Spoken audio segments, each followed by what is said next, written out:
नमस्कार मंडळी ठरलं तर मग या मालिकेचा आजचा भाग खूप इंटरेस्टिंग दाखवला आहे. कारण पूर्णाजीने आता स्वतः सायलीला तन्वीचा मान दिलेला आहे. म्हणजे ज्यावेळेला आता अर्जुन सायलीच्या पायावरचं तुळशीपत्र इकडे सगळ्यांनाच दाखवतो आणि सायलीच ही आपली खरी तन्वी आहे हे आता सगळ्यांना जेव्हा कळतं, तेव्हा मात्र पूर्णाजीने ते सायलीचं म्हणजे तन्वीचं जे लहानपणीचं पेंडंट आहे ते स्वतः आता इथे तिने सायलीच्या गळ्यात घातलेलं आहे आणि सगळ्यांनी सायलीचा तन्वी म्हणून आता इथे स्वीकार केला आहे. आता नेमकं हे सगळं कसं घडतंय, काय घडतंय हे पाहूयाच. पण त्याचबरोबर आता इथे किल्लेदारांच्या घरामध्ये एक जबरदस्त माणसाची एंट्री होते आणि तो म्हणजे दुसरा तिसरा कोणी नाही आहे तर नागराजचा मुलगा. म्हणजे इतके दिवस सायलीच्या आणि मधुभाऊंच्या मागावर जो माणूस होता, ज्यांनी मधुभाऊंना मारण्याचा प्रयत्न केला, तो दुसरा तिसरा कोणी नसून नागराजचा मुलगा राकेश आहे. आणि त्याने सुद्धा आता त्याच वेळेला सगळ्यांसमोर एंट्री घेतलेली आहे. आणि आता सुमन सगळ्यांसमोर सांगत असते की तुम्हाला माहिती आहे का की कोण आले ते. आणि त्याच वेळेला राकेश हा सगळ्यांसमोर एंट्री करत सुमन सगळ्यांची ओळख करून देते. आता हा खूप वर्षानंतर परदेशातून परत आलेला राकेश अर्जुन आणि सायलीच्या आयुष्यात आता नवीन कोणतं संकट घेऊन येणार आहे हे आपल्याला आता येणाऱ्या पुढच्या भागांमध्येच पाहायला मिळेल. कारण आपण मागच्या भागात पाहिलं की त्याने आता अर्जुन आणि सायलीचा अपघात घडवून आणण्याचा प्रयत्न केलेला असतो, पण तो त्याचा प्रयत्न अनसक्सेसफुल झाला आहे. आणि त्यामुळे आता त्याने थेट किल्लेदारांच्या घरामध्ये एंट्री घेतली आहे आणि आता तो कोणती नवीन कटकारस्थानं करतो, कारण त्याला सुद्धा नागराजचा बदला घ्यायचा आहे. म्हणजे अर्जुन आणि सायलीमुळे नागराजला जेलमध्ये जावं लागलं आहे आणि त्याच्यामुळे तो सूड घेण्यासाठी आता तो आला आहे. आता नेमकं काय घडतंय, कसं घडतंय हे सगळं काही आपण डिटेल्समध्ये पाहूया. पण त्याआधी आपल्या चॅनलवर नवीन असेल आणि चॅनलला सबस्क्राईब केलं नसेल तर चॅनल आत्ता सबस्क्राईब करून व्हिडिओला लाईक करायला विसरू नका. मंडळी, इकडे आता अर्जुन आणि सायलीने DNA टेस्ट करण्याचा निर्णय घेतलेला आहे. म्हणजे प्रतिमा आणि सायलीची, आणि सोबत आता प्रियाने जे DNA सॅम्पल दिलं होतं सायलीचं आधीचं, त्याच्यासोबत सायलीचे पुन्हा एकदा DNA मॅच होतात का? म्हणजे जर खरंच सायलीने ते तन्वीचंच म्हणजे सायलीचंच DNA सॅम्पल दिलं असेल तर आपली आणखीनच खात्री पटू शकते. तर मंडळी, इकडे आता अर्जुन आणि सायली यांच्यामध्ये बोलणं सुरू असताना सायली म्हणते की अजून अशी एखादी खूण आहे का की ज्याच्यामुळे आपल्याला आणखीन सगळ्यांना प्रूफ करता येईल. काहीतरी तन्वीची लहानपणीची अशी एखादी खूण असेल ना, जी तुम्हाला माहीत असेल आणि ज्याच्यामुळे रविराज काका आणि म्हणजे प्रतिमा या सगळ्यांचाच लवकर विश्वास बसेल आणि मीच खरी तन्वी आहे हे सुद्धा आपल्याला लवकरच सगळ्यांना सांगता येईल. म्हणजे तन्वी रविराज आणि प्रतिमा यांची मुलगी. आता जेव्हा हे सायली हे वाक्य बोलते आणि तेवढ्याच तिथे आता प्रतिमाची एंट्री झाली आहे. प्रतिमा मागून आवाज देते की अर्जुन, सायली. आता प्रतिमाने हे काही सगळं ऐकलेलं नाही आहे. प्रतिमाला इतकंच ऐकायला गेलेलं असतं की रविराज आणि प्रतिमा यांची मुलगी. त्याच्यामुळे तिला एवढं कळतं आहे की म्हणजे हे दोघं तन्वीबद्दलच काहीतरी बोलत आहेत. आता अर्जुन आणि सायलीला दोघांना सुद्धा धक्का बसला. म्हणजे आपलं बोलणं प्रतिमा त्याने सगळं ऐकलं की काय. अर्जुन हा आता घाबरलेला असतो. पण तेवढ्यात प्रतिमा पुढे येते आणि म्हणते की काय म्हणत होतात तुम्ही? प्रतिमा, आमच्या मुलीबद्दल म्हणजे तुम्ही तन्वीबद्दल काही बोलत होतात का? तुम्हाला काही तन्वीबद्दल काही माहिती मिळाली आहे का? काय बोलत काय होतात तुम्ही दोघं जणं आमच्या मुलीबद्दल म्हणजे तन्वीबद्दल? आता इथे अर्जुन हा प्रतिमाच्या जवळ येतो आणि आता काय बोलावं म्हणजे काय सांगावं हे आता सायलीला कळतच नाही आहे. त्यावर प्रतिमा म्हणते की तुम्ही तन्वीचा शोध घेण्याचा प्रयत्न करताय का? खरंच आता ही बिचारी प्रतिमाला सुद्धा उत्सुकता असते की आपली मुलगी भेटावी, तन्वीबद्दल शोध घ्यावा, पण रविराजमुळे तिचा नाईलाज झाला आहे. आणि त्यावर आता इथे प्रतिमा स्वतःच म्हणते की जर तुम्ही खरंच तन्वीचा शोध घेणार असाल ना, तर मी तुम्हा दोघांना सपोर्ट करायला तयार आहे. आता म्हणजे आता अर्जुन आणि सायलीला कुठे आता धीर आला. म्हणजे प्रतिमाने सगळं बोलणं काही आपलं ऐकलेलं नाही आहे. आणि आता प्रतिमाने जे काही ज्यूस आणलेला असतो सायलीसाठी, तो आता ती दोघांना देते आणि तिथून निघून जाते.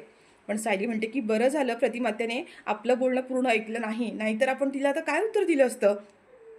त्यावर अर्जुन म्हणतो की ठीक आहे, पण आपण सायली एक गोष्ट चांगली आहे की आपण तन्वीचा शोध घेतोय, ह्या गोष्टीचा प्रतिमात्याला काहीच आक्षेप नाही आहे. उलट ती आपल्याला ह्यामध्ये सपोर्ट करायला सुद्धा तयार झाली आहे. सायली म्हणते की हो. त्याच्यामुळे आता अर्जुन म्हणतो की आपण प्रतिमात्याकडून जर तुझं आणि प्रतिमात्याचं DNA टेस्ट करायचं असेल तर प्रतिमा आत्या आपल्याला नक्कीच यामध्ये कॉपरेट करू शकते. पण आता सायली म्हणते की पण त्याच्यापेक्षा अजूनही मला एक गोष्ट विचारायची आहे की अशी कोणती गोष्ट आहे का तन्वीची की जी तुम्हाला माहिती आहे, रविराज काकांना माहिती आहे आणि त्याच्यामुळे ह्या गोष्टीवर सगळेजण लगेचच विश्वास ठेवू शकतात. त्यावर आता अर्जुनला आठवतं की सायली म्हणजे तन्वीच्या पायावरती तुळशीपत्राची खून आहे. आता अर्जुन जेव्हा सायलीला हे म्हणतो तेव्हा सायलीला आठवतं की अशी तुळशीपत्राची खून तर आपल्या पायावर सुद्धा आहे. आणि ती अर्जुनला म्हणते अहो अशी खून तर माझ्या पायावर पण आहे. आणि सायली आता इथे अर्जुनला म्हणते की थांबा, मी तुम्हाला आता दाखवते. आणि सायलीच्या पायावर जे तुळशीपत्र असतं ते आता इथे अर्जुनला दाखवायला जाते. पण जेव्हा आता ती इथे पायवरती घेते ना, तेव्हा सायलीचा पाय ऑलरेडी भाजलेला असतो. त्याच्यामुळे तुळशीपत्राची खून तर आहे, पण ती पुसट आहे. म्हणजे खूप लाईट झालेली असते, पण ते तुळशीपत्र आहे हे मात्र क्लिअर दिसतंय. आणि अर्जुनने आता ते अगदी बरोबर ओळखले. अर्जुन म्हणतो सायली ही तर तुळशीपत्राचीच खून आहे, फक्त इतकंच की तन्वीच्या पायावर डार्क होती आणि तुझ्या पायावर आता ती लाईट झाली आहे.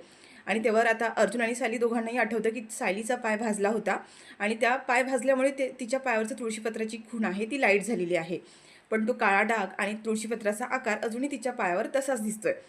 तर आता अर्जुनला आठवतं म्हणजे तेव्हा तुझा पाय भाजला हा चुकून भाजला नव्हता, तर ते प्रियाने केलेला प्लॅन होता. म्हणजे प्रियाने हे सगळं जाणून बुजून केलं होतं, जेणेकरून तुझ्या पायावरची तुळशीपत्राची खून पुसली जाईल.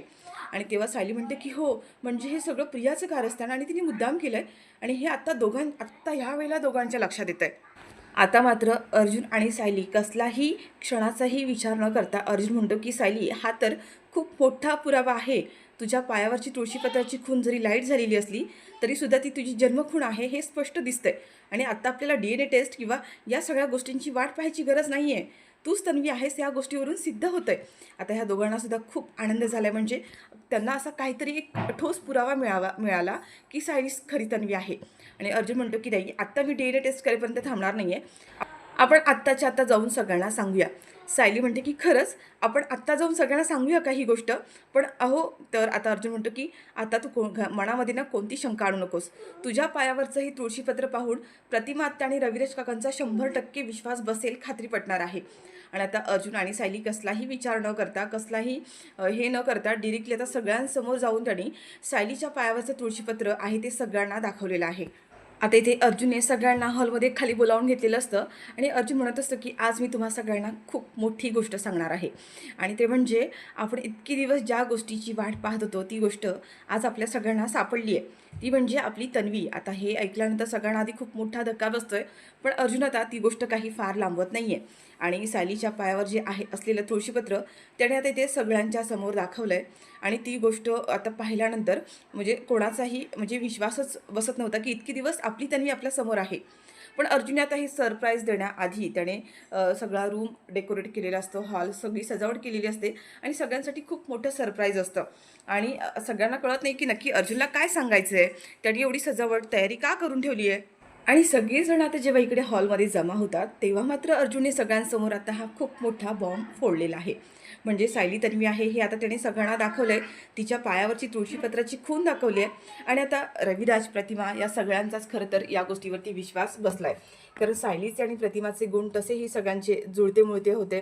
आणि त्यात आता ही तुळशीपत्राची खून पाहिल्यानंतर आता कोणीही अविश्वास दाखवलाच नाही आहे. आणि त्यात पूर्णाजीने सायलीचं जे पॅन्डंट होतं, जे अर्जुनच्या गळ्यातलं सायलीला दिलं गेलं होतं, ते सुद्धा आता पूर्णाजीने इकडे सायलीच्या गळ्यात घातलेलं आहे. आणि तिला पुन्हा एकदा तन्वीचा मान तिने आता सगळ्यांसमोर पूर्णाजीने दिला आहे. पण आता हे सगळं काही छान चाललेलं असताना आता एका माणसाची एंट्री होणार आहे. आता सुमनला माहीत झालेलं असतं की तिचा जो मुलगा आहे तो बाहेर परदेशी असतो, तो इतक्या वर्षानंतर पुन्हा येणार आहे. आता जेव्हा डोअर बेल वाजते, दरवाजाची बेल वाजते, तेव्हा सुमन ही बाहेर जाते. आता सगळेजण इकडे हॅपी आहेत. म्हणजे सायली तन्वी आहे हे सगळ्यांना समजलं आहे. सगळेजण पार्टी एन्जॉय करतात. अर्जुनने तसं छान तयारी केलेली असते. आणि त्याच वेळेला आता ही सुमन आतमध्ये येते आणि म्हणते की तुम्हा सगळ्यांना आज आणखीन एक सरप्राईज द्यायचं आहे. आता आणखीन एक सरप्राईज म्हटल्यानंतर सगळ्यांना असं वाटतं की काय असेल, आता आणखीन काय सरप्राईज असेल. आणि तेवढ्यात आता सुमन जाऊन दरवाजाजवळ उभी राहते आणि तिच्या मुलाला ती आतमध्ये बोलावते. तिकडे सायली तिने जे गळ्यात घातलेलं पेंडंट आहे ते घातल्यानंतर तिला तन्वी आणि लहानपणीच्या काही गोष्टी आहेत त्या आता पुन्हा पुन्हा आठवायला लागलेल्या आहेत. आणि म्हणजे तिला आता जाणवतं की म्हणजे त्या गोष्टी ज्या आहेत त्या पुन्हा पुन्हा आठवतात आणि कुठेतरी तिची खात्री पडायला लागते, तिचा भूतकाळ आठवायला लागलेला आहे. तर इकडे सुमन त्याला म्हणत असते की अरे ये ना आतमध्ये ये. आणि आता सगळेजण म्हणजे उत्सुकतेने पाहत असतात की कोण येतं आहे, कोण आहे नक्की. आणि तेवढ्यात आता सुमनचा मुलगा इतकी वर्ष परदेशात जो होता तो आता इकडे घरामध्ये एंटर करणार आहे. आता त्याने घरामध्ये एंटर करण्याची सगळ्यात मोठं कारण म्हणजे तो देश आपल्या इंडियामध्ये कधीच आलेला असतो, पण त्याला अर्जुन, सायली आणि मधुभाऊ यांना संपवायचं असतं. आणि त्याने तसे बरेच प्रयत्नसुद्धा करून झालेत आणि ते सगळे प्रयत्न आता अनसक्सेस झालेत. त्याने अर्जुन सायलीच्या गाडीचे ब्रेक फेल करण्याचाही प्रयत्न केला, तो सुद्धा झाला नाही आहे. आणि त्याच्यामुळे आता त्याला असं वाटतं की आता आपल्याला घरी जावंच लागणार आहे. अर्जुन सायलीचा काटा काढायचा असेल तर आपल्याला घरी जाणं गरजेचं आहे. आणि म्हणूनच आता तो इकडे घरी आला आहे. इकडे ही जी सुमन आहे ती प्रचंड खुश आहे की इतक्या वर्षानंतर आपला मुलगा आला आहे. बाकीचे सगळेजण आता त्याला पाहून खूप खुश झालेत की इतक्या वर्षानंतर हा राकेश परत आलेला आहे. पण मंडळी, जेव्हा आता राकेश परत येतो तेव्हा तो येताना खूप मोठं संकट अर्जुन आणि सायलीसाठी घेऊन आलेला आहे.